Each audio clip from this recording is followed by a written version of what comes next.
Ayun si Pongkan natin. Aray, nangangagat. Maamo dati ito handpid ko ito pinalaki kaya hindi siya takot sa tao at matapang pa nga eh.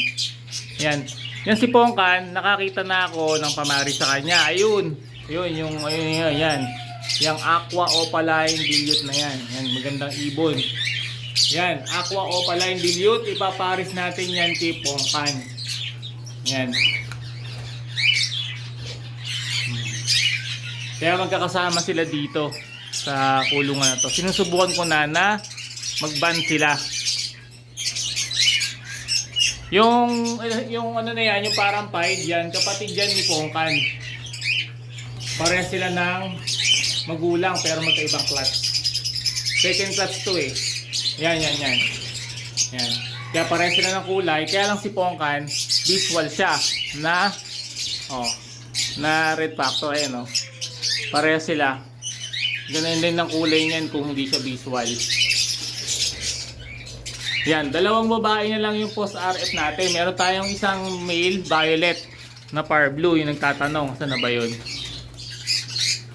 Saan na ba yung violet natin? Ayun. To. U-wing. Par blue U-wing post RF. Violet. Yan. Male po yan. Eto, may dalawa pa tayong female dito. Yan.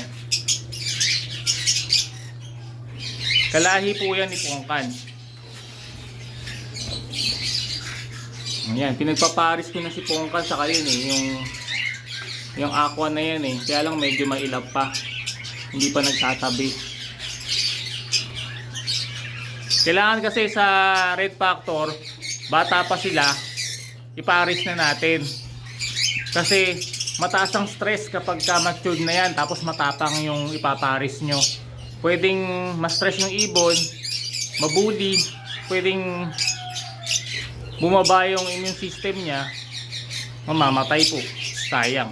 Kaya ganung kaaga pa lang sinusubukan ko ng iban sila dun sa mga kaparis nila.